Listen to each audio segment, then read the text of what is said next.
My name is Captain Katie Green, United States Marine Corps. I'm 27 years old. I'm trained to neutralize threats, but I never thought the threat would be my own stepfather, Alistair, beating me to a dislocated shoulder and a concussion on my mother's living room floor. And all because I refused to co-sign a $75,000 loan to salvage his lavish lifestyle. But even that physical pain was nothing compared to the moment I lay there, looking to my mother for help and hearing her say in a cold, flat voice, "You brought this on yourself." What neither my mother nor my stepfather knew was that, as an officer, I have a habit I never break. My phone was silently recording everything. What that recording would later reveal left even Detective Valerius, the lead on the case, absolutely stunned.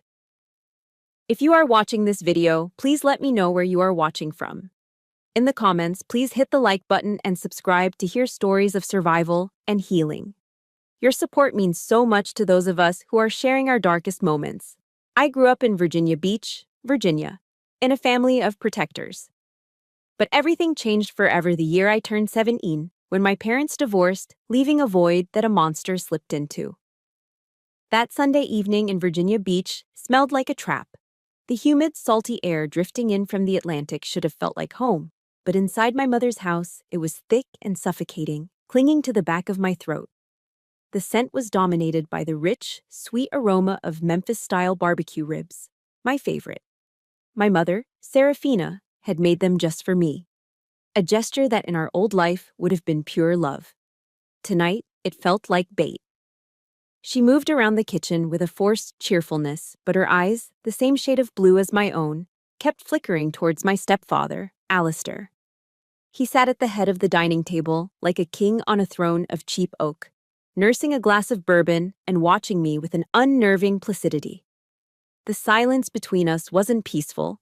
It was heavy, weighted with unspoken intentions. I ate slowly, my senses on high alert, the way they'd taught us at Quantico when entering a potentially hostile space. Every nerve ending screamed that this wasn't a family dinner.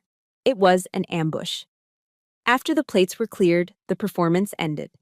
Alistair slid a thick manila folder across the polished wood of the table. It stopped inches from my hand. "Katie girl," he began, his voice coated in that slick, syrupy tone he used when he wanted something. It was a voice that always made the fine hairs on my arms stand up. "The family's hit a bit of a rough patch. Your father just needs you to sign here." I opened the folder. The dense block of legal text swam before my eyes, but I found the key phrases easily enough. Personal loan agreement. Principal borrower. $75,000. A cold dread, sharp and swift, shot down my spine. It was worse than I'd imagined.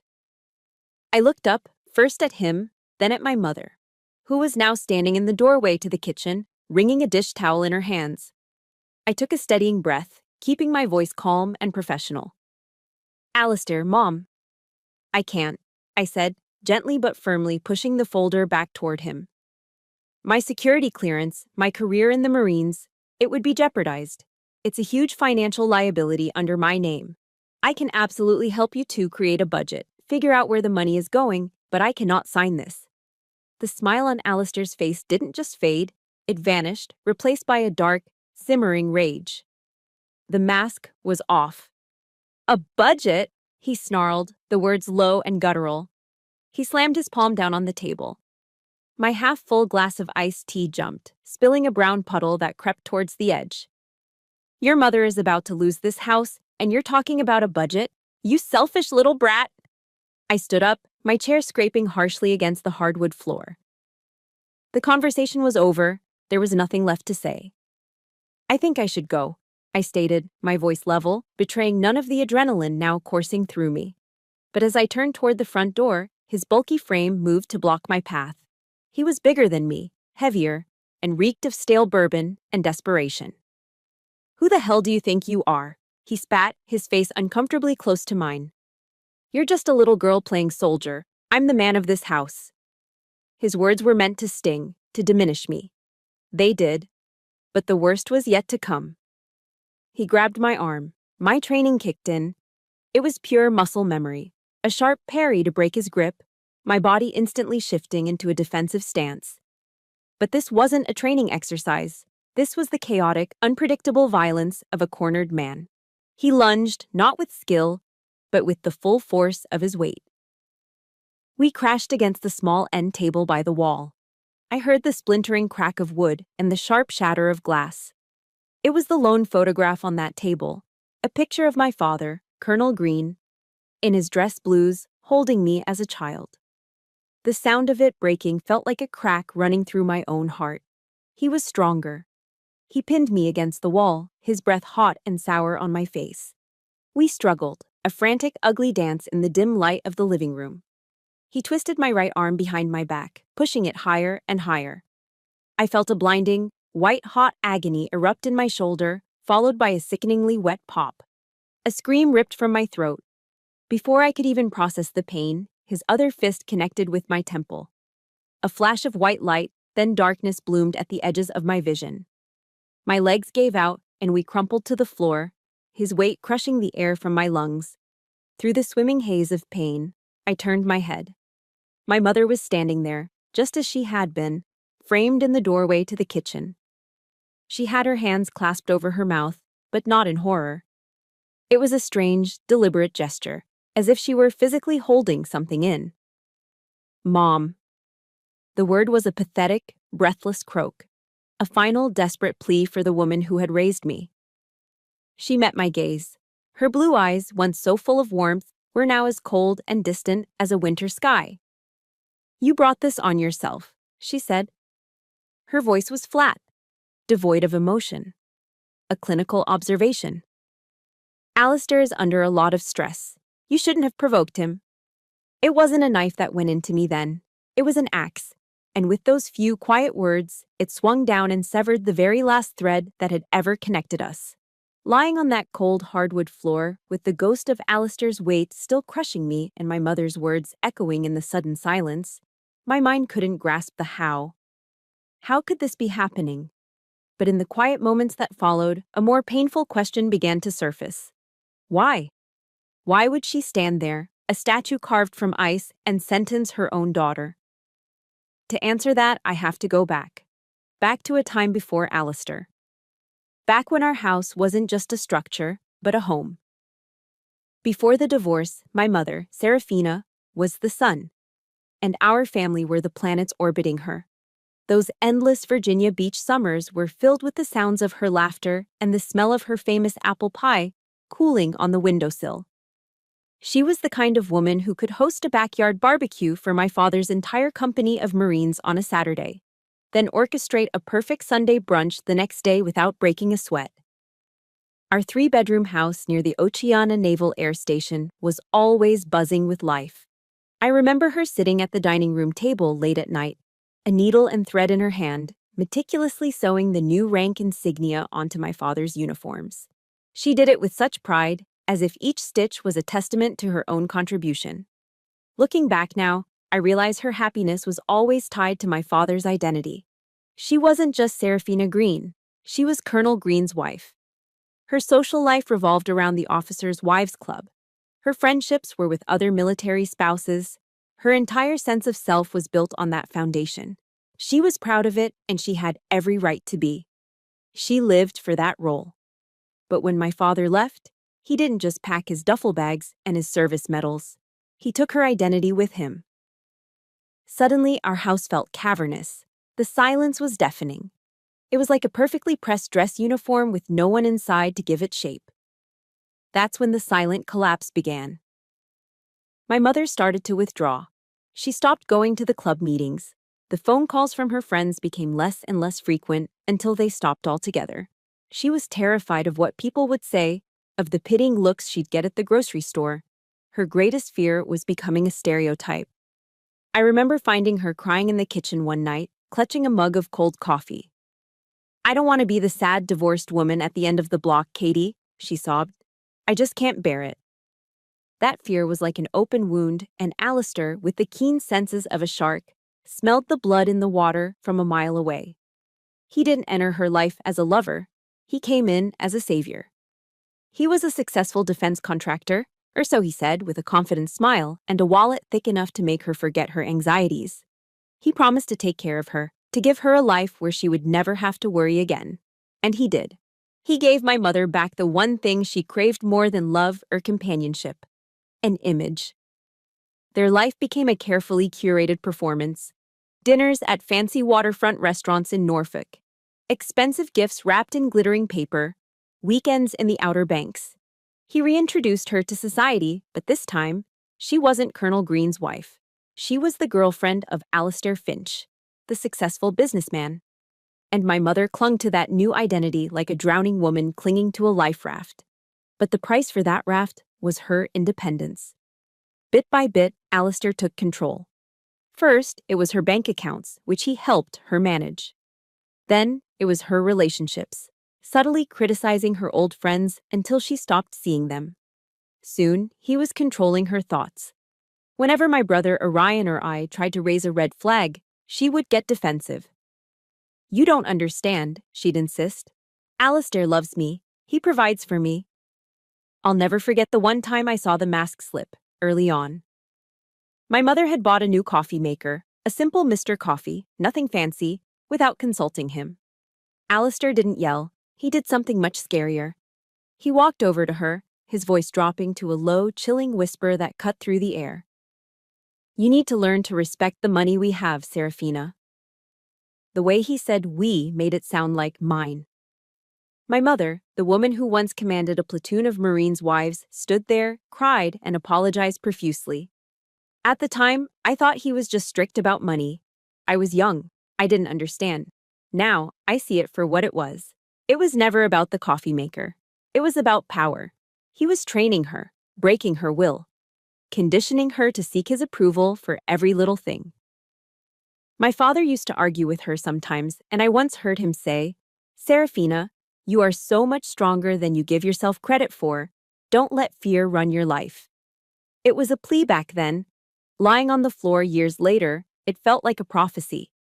Alistair had turned my mother into a willing hostage in her own home, so desperate to keep her gilded cage from falling apart that she would do anything, even sacrifice her own daughter, to protect the illusion.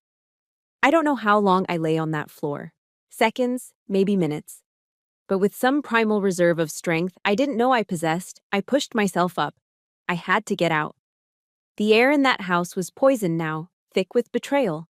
Every movement sent a fresh wave of agony shooting through my shoulder, a pain so sharp it felt like 1,000 tiny needles grinding against bone. I staggered to the door and stumbled out into the night.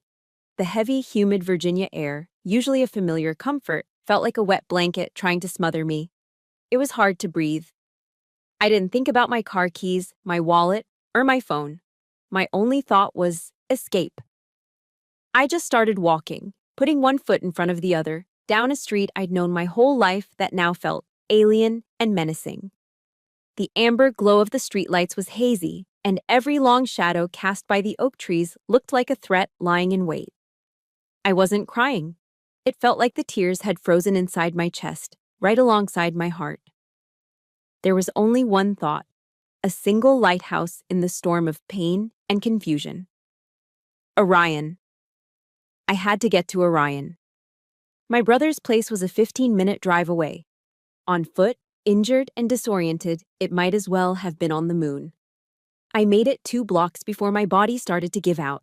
My head was spinning violently, the world tilting on its axis. A wave of nausea, hot and acidic, rose in my throat from the searing pain in my shoulder. I leaned against a chain-link fence, my legs trembling, ready to collapse right there on the sidewalk. And then, through the fog, a memory surfaced. I was 14 again, running in a downpour. My father was making me run 5 miles as part of my training. I was crying, soaked to the bone, telling him I couldn't do it, that I wanted to quit. He didn't yell. He just ran beside me, his own breath steady, and said the words that would become my creed. "Pain is temporary, Katie. Quitting is forever." That voice, his voice, echoed in my head. It was the jolt I needed. I didn't have the strength to run, but I could keep moving. I pushed off the fence and continued on, using it to steady myself. one shuffling step at a time. This wasn't a walk anymore. It was a mission. My mission was to survive. Left foot, right foot, breathe, repeat. The world narrowed to that simple, grueling rhythm. I don't know how long I walked. Time had lost all meaning. But then I saw it. Through the trees, a soft, welcoming glow. The porch light of Orion's small ranch-style house. It had never looked so much like a sanctuary. I stumbled up the driveway and onto the 3 wooden steps of his porch, my body screaming in protest. Using my good hand, I knocked, a weak, pathetic tapping against the solid wood of the door. I heard hurried footsteps from inside. The lock clicked and the door swung open. There was Orion, dressed in an old fire department t-shirt and plaid pajama pants, his hair a mess from sleep. His face, still soft with drowsiness, transformed in an instant. The sleepiness vanished, replaced by shock. The shock then hardened into a cold, protective fury. A fury I knew wasn't directed at me.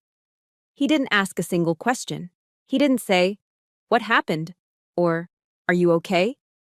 His eyes, the eyes of a firefighter trained to assess a scene in seconds, took in my bruised face, the unnatural angle of my arm, the way I was swaying on my feet. And then he acted.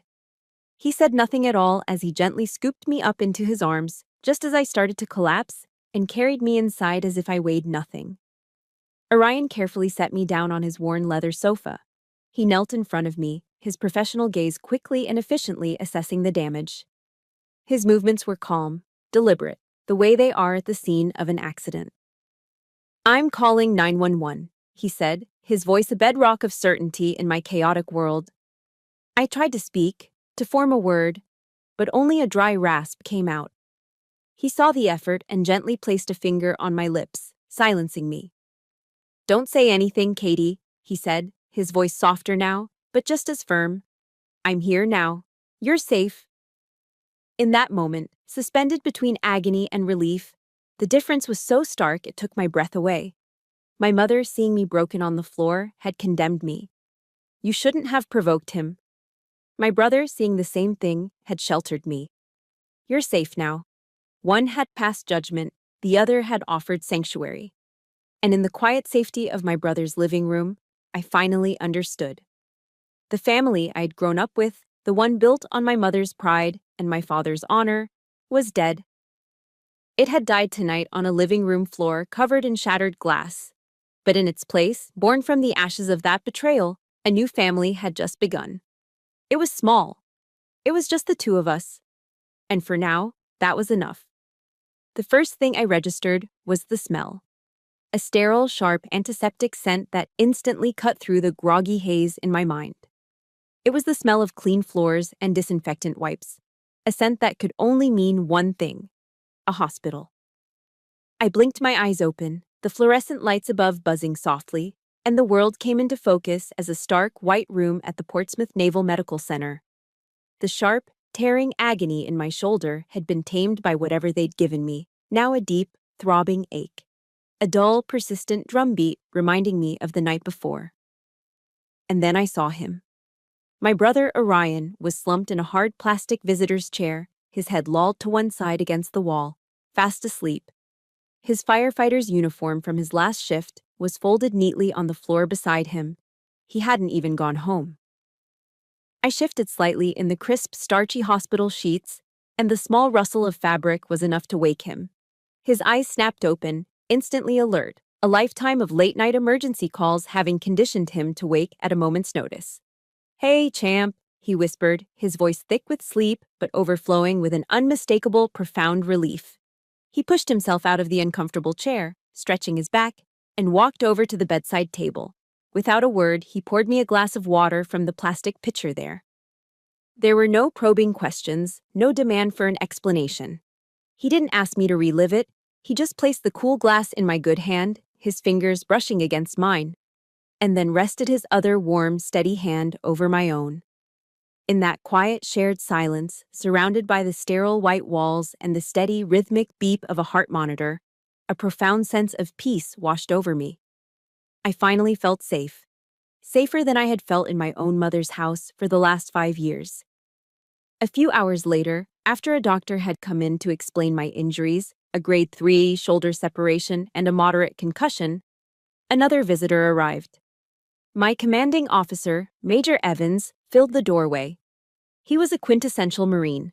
Tough, no nonsense, with a face that looked like it had been carved from granite by years of service, but with surprisingly kind, intelligent eyes. He wasn't carrying flowers or a gift basket. That wasn't his style. Instead, he held 2 styrofoam cups of steaming, notoriously bad vending machine coffee, one of which he extended to me. "Heard you had a loud evening, Captain," he said, his tone dry and understated as I took the cup. "Your chain of command has been notified. Your first and only priority right now is to recover. Everything else, we got it." That was it. No prying questions about the circumstances, no judgment, no offer of hollow pity. He simply stated a fact. I was one of his Marines, and the Corps takes care of its own.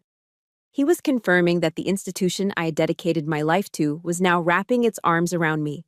His words, direct and devoid of sentimentality, were more powerful than any pain medication they could have given me. They were an anchor in a storm that had ripped me from everything I thought I knew. Later that same day, Detective Valerius from the Virginia Beach Police Department arrived. He was a middle-aged man with tired lines etched around his eyes. But the eyes themselves were sharp and missed nothing. He introduced himself, his voice gentle despite his weary appearance, and asked if I was able to talk. And for a moment, I hesitated. My whole body went rigid. A small, foolish part of me, the part that still remembered the mother who baked apple pies and meticulously sewed my father's rank insignia onto his uniforms, cried out in protest. It wanted to protect her. To say it was an accident, a misunderstanding. To swallow the ugly truth to save her from the consequences of her choices, just as I had been doing for years. Orion, still sitting vigil by my side, must have sensed my internal conflict, because his hand found mine and squeezed, a silent, unyielding message of support. Across the room, Major Evans, who had quietly returned to check on something, stood with his arms crossed, a quiet, unmovable presence in the corner. He wasn't there to interfere, but to witness, to make sure his Marine was heard and treated with respect. Looking from my brother's steadfast face to my commanding officer's silent strength, I knew what I had to do. Major Evans had once told a group of us young officers something that came back to me then with stunning clarity. "Marines," he'd said during a briefing, "your oath is to support and defend the Constitution against all enemies, foreign and domestic. Sometimes the domestic ones are closer than you think. Your only guide in those moments is to do the right thing, no matter the cost." I took a deep, shuddering breath. "It started over a loan," I began, and I told Detective Valerius everything. The whole ugly, painful, humiliating truth. When I was done, my voice hoarse, I pointed to my phone, which was sitting in a clear evidence bag on the rolling table. "I recorded it," I said, my voice finally clear and steady. "The whole thing." The weariness on Detective Valerius's face evaporated, replaced by a look of intense, focused interest. He nodded slowly, his eyes locking onto mine. "Captain Green," he said, a new respect in his tone, "I think you just made this case." After the detective left with my statement and the phone, Major Evans walked over to my bedside. He looked down at me, and for the first time I saw a flicker of something beyond professional concern in his eyes. It was a deep, profound respect. "Good work, Green," he said simply. "You did what a Marine officer does. You faced the truth, no matter how hard it was. Now get some rest. You're not in this fight alone." He paused at the door before leaving, turning back one last time. The support from my brother and my commanding officer in that sterile room was the first real light I'd seen in the darkness. It makes me wonder about the unexpected saviors in our own lives.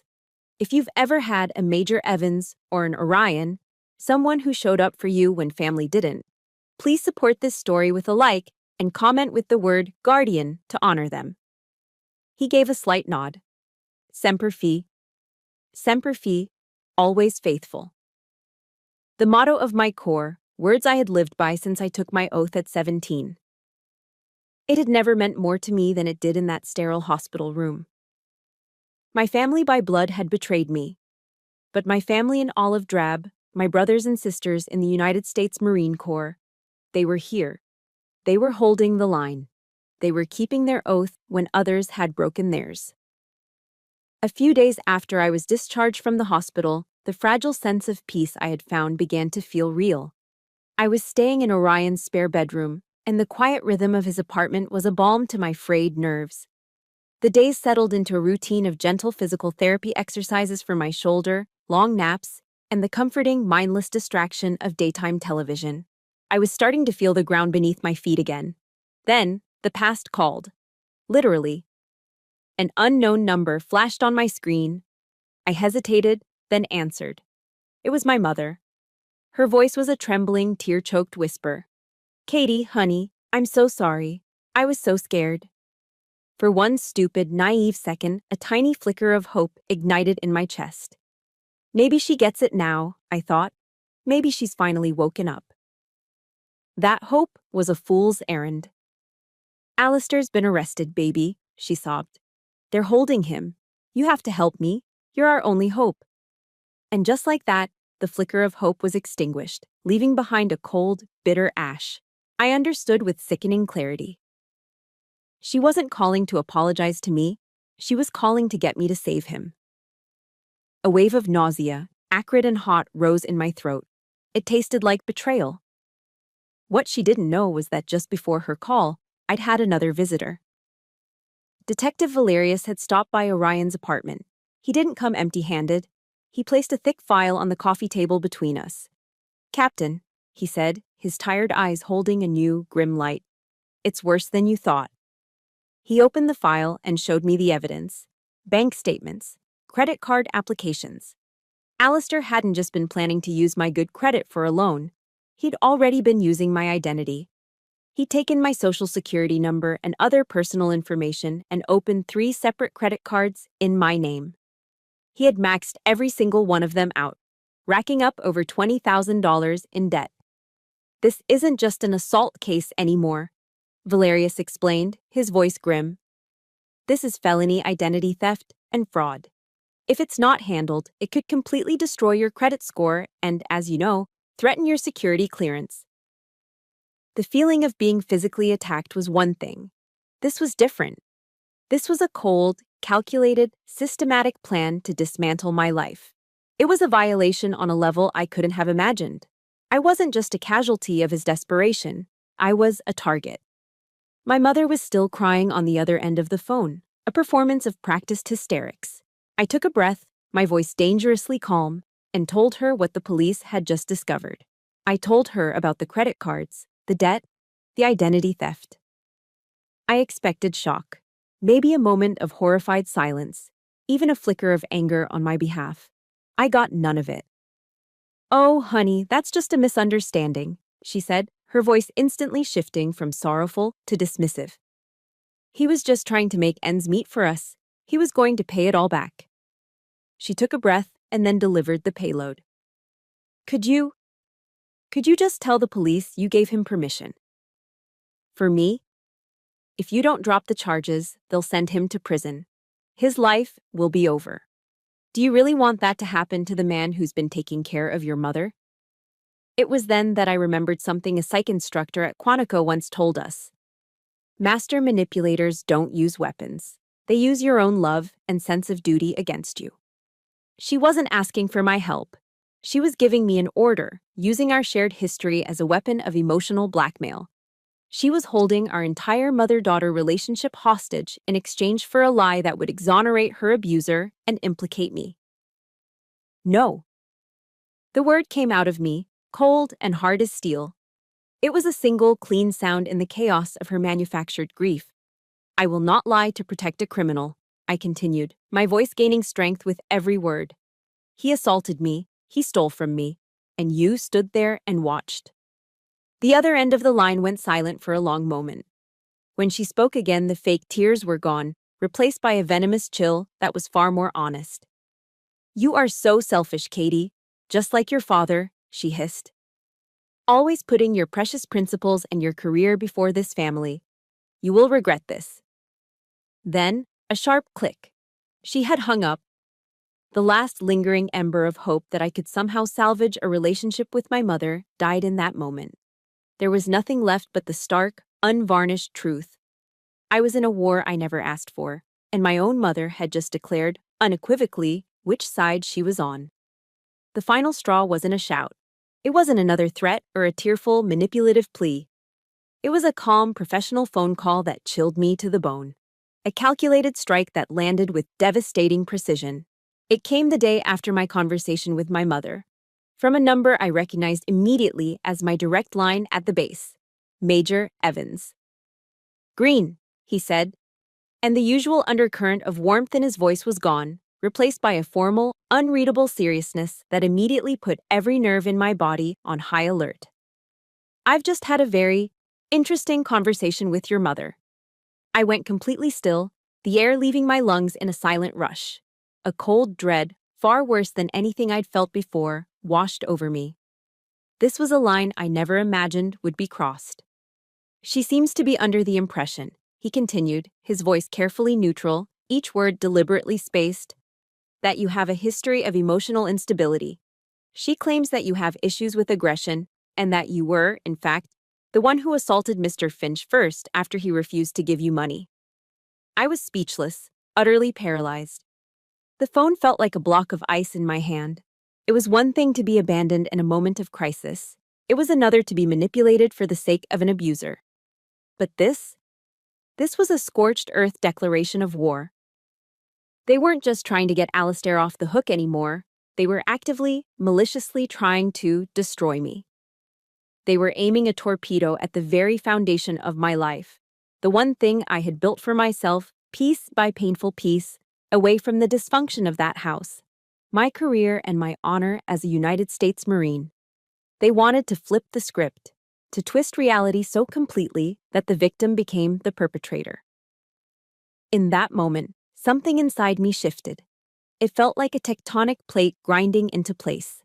The grief, the confusion, the deep, aching hurt. It was all consumed by a sudden volcanic eruption of rage. It wasn't a chaotic, messy anger. It was a pure, hot, clarifying rage that burned away every last shred of doubt and sentimentality. The enemy was no longer a vague concept. She had a name and a voice. The moment I hung up with Major Evans, my hands moving with an eerie calm, I dialed my mother's number. There were no more tears left in me. There was no more conflict, no more filial duty warring with self-preservation. There was only the cold, precise focus of a soldier before an engagement. She answered on the second ring, her voice wary. "Katie." "You called my commanding officer," I said. It was not a question. It was a statement of fact, an indictment. She immediately started to stammer, the facade of the concerned mother crumbling into the pathetic defense of a co-conspirator. "I was just trying to help, honey. Their lawyer said it was the only way to make this all go away." "Help?" I cut her off, my voice sharp as broken glass, devoid of the warmth she had known her whole life. "You call that helping? Let me be perfectly clear. You called my CO to slander my name, to lie about my mental state, and to potentially end my career. You are actively trying to ruin my life to save the man who beat me unconscious and stole my identity. Do you even hear the words coming out of your mouth?" The other end of the line was silent. A thick, damning silence that was all the answer I needed. She heard them. She just didn't care. "Listen to me very carefully," I continued, my voice dropping to a low, steady tone that left no room for negotiation or future appeals to emotion. "From this moment forward, you and I are done. I am no longer your daughter. You have made your choice, and now I am making mine. Any future communication between us will be through my lawyer. The game is over." I ended the call before she could respond. I didn't slam the phone down in anger. I placed it calmly on the counter. And in the silence that followed, I didn't feel the crushing sadness I expected. I felt free, utterly and completely liberated. The immense, soul-crushing weight of trying to love someone who was incapable of loving me back of trying to maintain a relationship with my own poison had vanished. I walked into the bathroom and looked at my reflection in the mirror. A woman stared back at me, a faint yellow-green bruise still visible on her temple, her right arm still immobilized in a sling. But her eyes? Her eyes were different. The hurt, the confusion, the pleading look was gone. In its place, a fire was burning. For years, I had ignored my gut feeling about Alistair. For years, I had made excuses for my mother's weakness.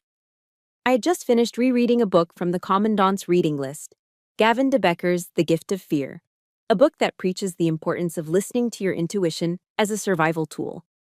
I realized I had been silencing mine for far too long, out of a misplaced sense of family loyalty. Never again.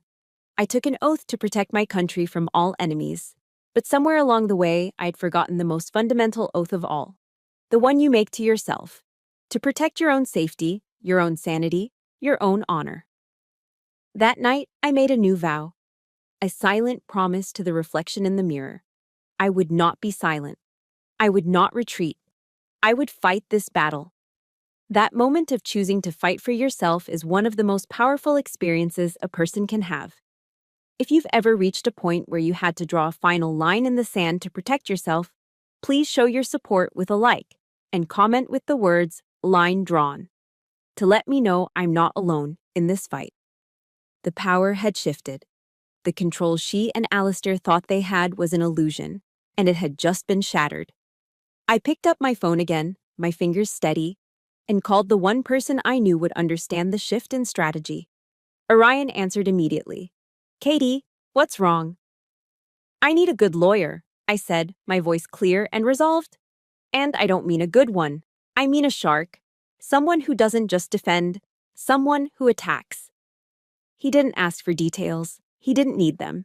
He heard the steel in my voice. "I know a guy," was all he said. That phone call changed everything. The victim narrative they had tried to force upon me was dead. I was no longer a pawn in their desperate game. I was seizing the pen, becoming the author of my own story. The legal battle ahead would be brutal. I knew that. It would be messy and painful. But for the first time in a long, long time, I wasn't afraid. I was ready. The man Orion knew was named Ben Carter, a former JAG prosecutor whose private practice was located in a sleek downtown Norfolk high-rise overlooking the Elizabeth River. He was nothing like the slick, fast-talking lawyers I'd seen on TV. His office was organized with military precision, books perfectly aligned on the shelves, not a stray paper in sight. It looked like a commanding officer's quarters. Ben was in his late 50s, with a firm handshake and eyes that held the quiet intensity of a man who had seen combat. He was an old friend of my father's. "Marcus pulled me out of a burning Humvee in Fallujah," Ben said, his grip on my hand solid and reassuring. "He saved my life. It's about time I started to repay that debt." For the first time since this nightmare began, I felt like I had a true, strategic ally. I sat across from his large mahogany desk and laid out the entire situation, my voice steady and factual, just as if I were giving a mission briefing. I told him everything: the loan, the assault, the identity theft, and the final, unforgivable act: my mother's call to Major Evans. Then I slid my phone across the desk. "This is the recording from that night," I said. Ben plugged a pair of headphones into the phone and listened, his face an unreadable, stoic mask. He didn't flinch, didn't react. He just absorbed the information. When the recording ended with the chilling finality of my mother's voice, he carefully removed the headphones, set the phone down, and looked me straight in the eye. "We have more than enough," he said, his voice calm and decisive. "Now, we draw up a battle plan." From that day forward, we operated like a two-person tactical unit. My new mission became applying the principles of warfare to my own life. It was my OODA loop: observe, orient, decide, act. Ben handled the complex legal filings and strategies, while I, with Orion's help, focused on gathering intel. We compiled every piece of evidence we could find: bank statements that clearly showed the fraudulent charges, the official credit reports from Equifax and TransUnion that documented the identity theft, the detailed medical reports from the Naval Hospital, The graphic, ugly photos Orion had taken of my bruises and swollen face the night of the attack. Orion even managed to track down a couple of former neighbors who had moved away to escape Alistair's increasingly erratic behavior. They were willing to testify about his temper, his heavy drinking, and the unsettling way he spoke to my mother when he thought no one was listening. Each piece of evidence felt like loading another round into a magazine. But the recording from that night, that was our silver bullet. The audio was horrifyingly clear. Alistair's snarling rage, the crash of my father's picture frame shattering, my own cry of pain. And worst of all, my mother's cold, detached voice delivering the verdict. You brought this on yourself. It was the kind of evidence that left no room for interpretation. A week later, Ben called me. Katie, are you sitting down? He asked. He had hired a private investigator to do a deep dive into Alistair Finch's past. It turned out the successful defense contractor persona was a complete fabrication. He had been fired from his last legitimate job for expense fraud, but the real bombshell was what the investigator found in Arizona. Alistair had an outstanding felony warrant for financial fraud against the elderly.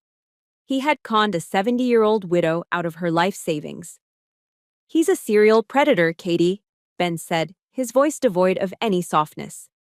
And your mother was just his latest mark. The news was both sickening and, in a strange way, liberating.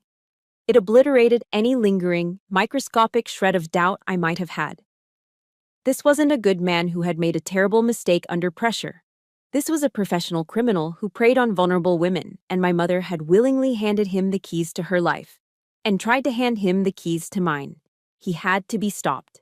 I was going to be the one to stop him. As the preliminary court date approached, their side blinked. Alistair's lawyer offered a plea deal. He would plead guilty to misdemeanor assault if I agreed to drop all the felony fraud and identity theft charges. The offer was a joke, an insult. But then my mother called, her voice choked with manufactured tears, begging me to accept it. Think of the family, Katie. This will tear us apart, she cried. What family? I responded, my voice as cold as ice. The family ended the night you stood by and watched your daughter get beaten. There is no deal. We're going to trial.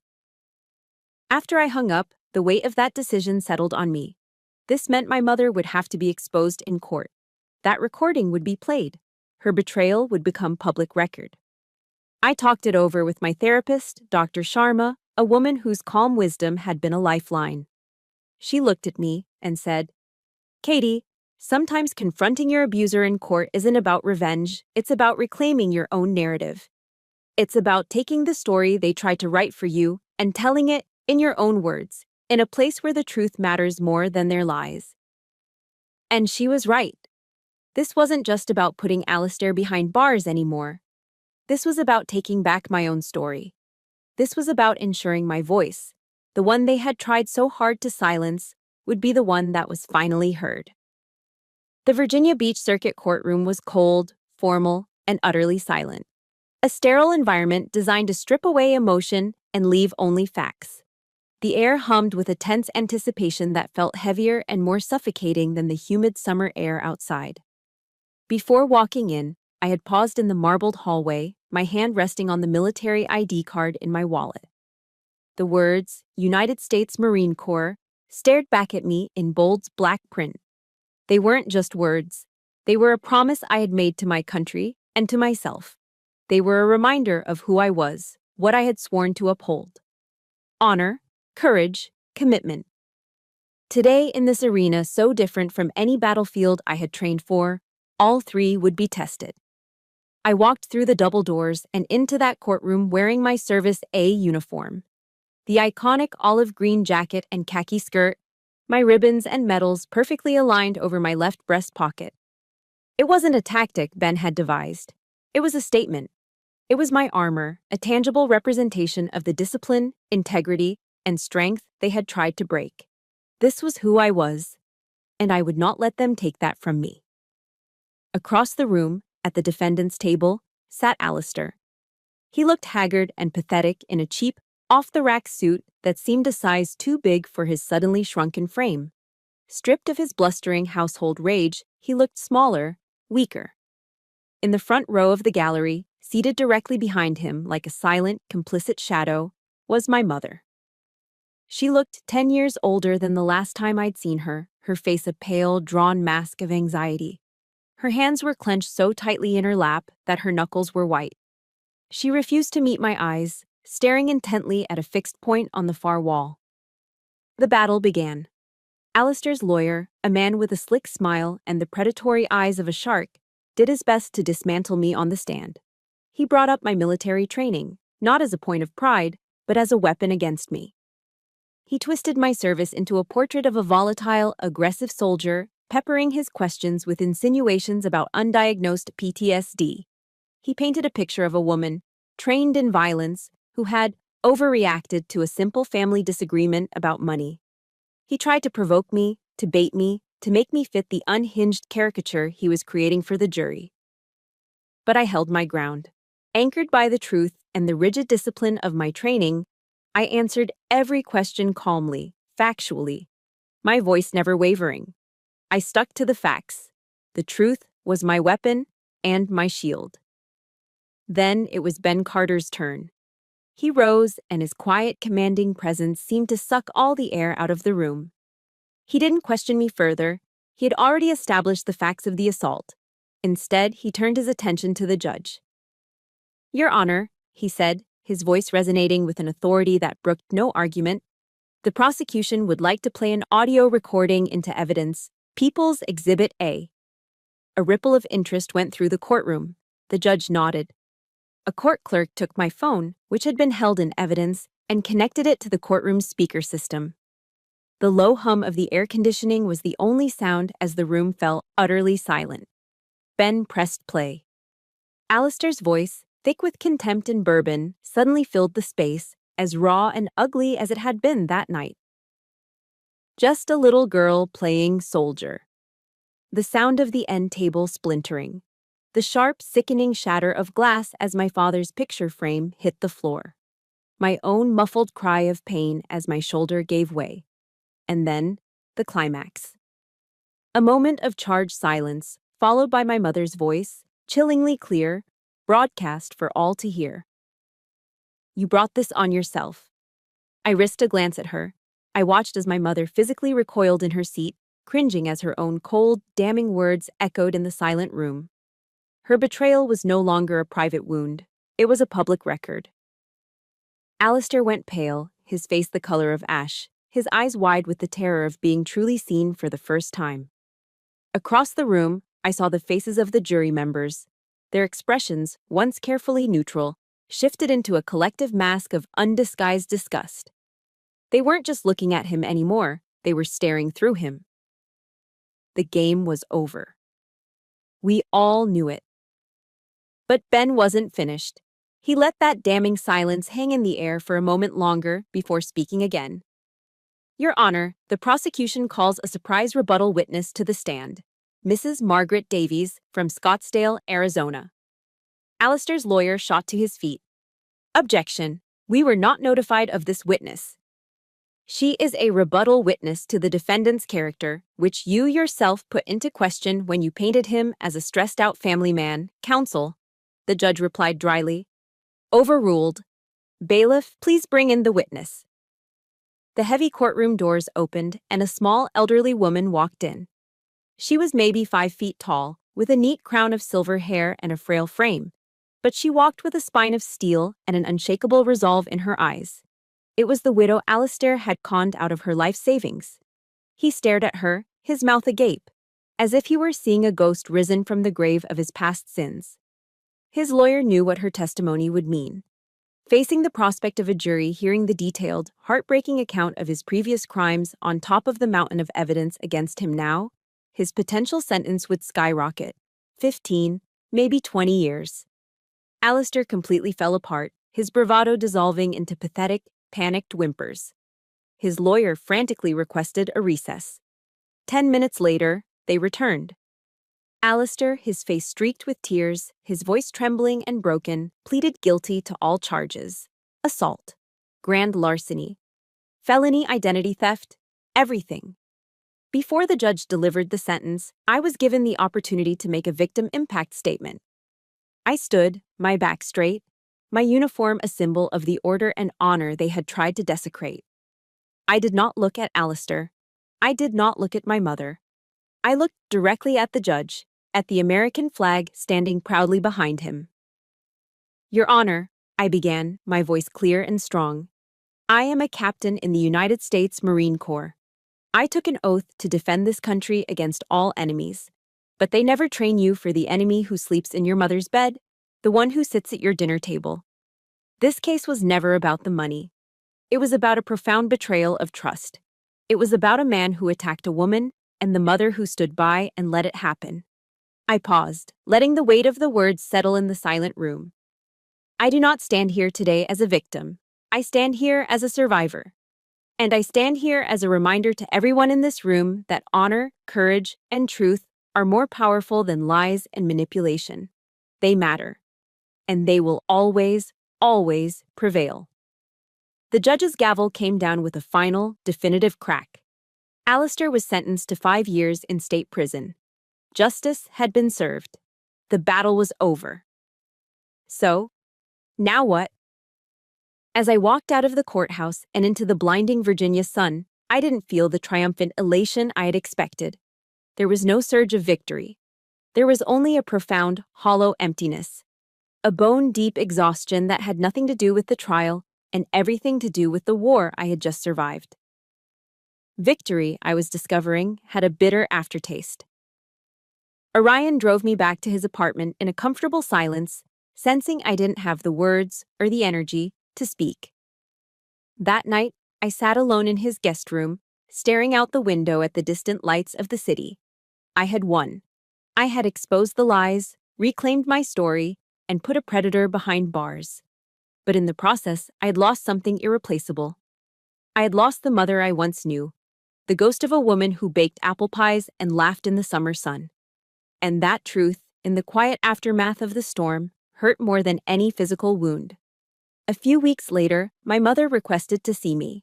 She wanted to meet at a neutral location, a small generic coffee shop halfway between Orion's apartment and her now half-empty house. I agreed, knowing it had to be the last time. She looked frail and exhausted, the years of stress and denial having finally caught up to her. She cried as soon as I sat down, her apology a torrent of broken words and self-pity. She was sorry, she was wrong, she was just so scared. But even in her apology, the excuses were woven through. I was so lonely after your father left, Katie, she whispered, twisting a paper napkin into shreds. I just wanted someone to take care of me. I didn't want to be alone. I listened patiently, without interruption. I let her say everything she needed to say. When she finally fell silent, sniffing back tears, I looked her directly in the eye, not with anger, but with a sad, quiet finality. I love the memory of the mother you used to be, I said, my voice calm and steady. I will always love her. But I cannot have the woman sitting in front of me now in my life. I need to be safe. I need to heal. I reached into my purse, pulled out a $20 bill, and laid it on the table to cover our coffees. I wish you peace, Mom. And then I stood up and walked away. That was the last time we ever spoke. The days that followed were a struggle. A relentless wave of guilt crashed over me. Had I been too cruel? Too unforgiving? Was it my place to abandon her when she was at her lowest? The questions haunted me, turning my victory into a source of torment. It was my therapist, Dr. Sharma, who helped me find my bearings. Katie, she said during one of our sessions, you are not responsible for your mother's happiness. You are only responsible for your own safety and well-being. She helped me understand that the forgiveness I so desperately needed wasn't for my mother, but for myself. Forgiveness for not seeing the danger sooner. Forgiveness for ignoring the red flags. Forgiveness for believing in the illusion of a happy family long after it had crumbled into dust. She quoted the theologian Reinhold Niebuhr to me, the words of the Serenity Prayer. God, grant me the serenity to accept the things I cannot change, the courage to change the things I can, and the wisdom to know the difference. I couldn't change my mother, but I could change how I let her affect me. Forgiveness, I learned, wasn't an emotion. It was a decision. It was the decision to let go of the weight of anger and resentment, not for their sake, but for mine. One evening, about a month after the trial, Orion came home from his shift carrying a cardboard box with small air holes punched in the side. He set it on the living room floor with a grin. "Every soldier needs a loyal battle buddy," he said. I knelt and peered inside. A tiny, trembling ball of golden fluff with big, brown, soulful eyes stared back at me. It was a golden retriever puppy from a local animal shelter. "He needed a home," Orion said, "and I figured you needed someone to protect." I lifted the puppy out of the box, and he immediately began licking my face, his tail a blur of pure, unadulterated joy. I named him Justice. Justice didn't care about my past, my scars, or the complexities of my broken family. He only knew that I was his entire world. In the weeks that followed, taking care of him became my new mission. Our morning walks along the Virginia Beach coastline, watching him chase the waves with boundless enthusiasm, began to heal parts of me I didn't even know were broken. He taught me about unconditional love, about finding joy in the simplest moments. He filled the suffocating silence in my life with the happy sounds of his playful barks and the constant rhythmic thump of his tail against the floor. He was the beginning of a new life. He was my peace. 5 years have passed since that final courtroom gavel. And in those 5 years, I haven't just recovered. I have rebuilt. My shoulder healed stronger than before, a network of scar tissue reminding me of its resilience. I didn't just meet the rigorous standards of the Marine Corps physical fitness test. I excelled, scoring higher than I ever had before. I was promoted to major. But the most significant changes weren't the ones you could see. They were internal. The faint scar on my temple has faded to a barely visible silver line, but I see it every morning in the mirror. It's no longer a reminder of the pain, but of the strength it took to survive. I learned that vulnerability isn't a weakness to be hidden. It is the quiet, courageous heart of true strength. I didn't bury my story in the past. I sharpened it into a tool. 2 years ago, I spearheaded a new initiative within the Marine Corps, a program I named the Home Front. It's designed to provide awareness, resources, and confidential support for service members who are victims of domestic violence and financial abuse. The unseen battles fought far from any foreign shore. Last month, I stood as a guest speaker on a stage at Quantico in front of hundreds of young officers, men and women alike. I told them my story. I talked about recognizing non-traditional threats, about the strategic importance of personal boundaries, and about the courage it takes to ask for help. I told them that seeking support isn't a sign of weakness. It's a strategic maneuver to protect your most valuable asset, yourself. My legacy would not be what was done to me, but what I chose to build from the wreckage. My life is here, still in Virginia Beach. I have a small apartment overlooking the ocean, where I can watch the dolphins play in the surf in the early morning light. Every day begins the same way, with a run on the beach alongside Justice, who is no longer a trembling ball of fluff, but a magnificent, goofy, 80-pound golden retriever. He is my constant companion, my furry shadow. My real family is thriving. Orion married a wonderful woman, a nurse named Sarah, and they have a beautiful little girl, Lily, who has me wrapped around her tiny finger. I am now Aunt Katie, a title I wear with more pride than any military rank. Being an aunt means I get to spoil her with ice cream, teach her how to build the best sandcastles, and be the fun one who always says yes. It's a kind of love that is pure and uncomplicated, a balm to an old wound. I keep in regular contact with my father, our relationship stronger and more honest than ever before. Occasionally, through a distant relative, I hear news of my mother. She moved out of state a few years ago, shortly after Alistair was released from prison on parole. I'm told she never reconnected with him. When I hear her name now, I don't feel the hot sting of anger or the cold ache of betrayal anymore.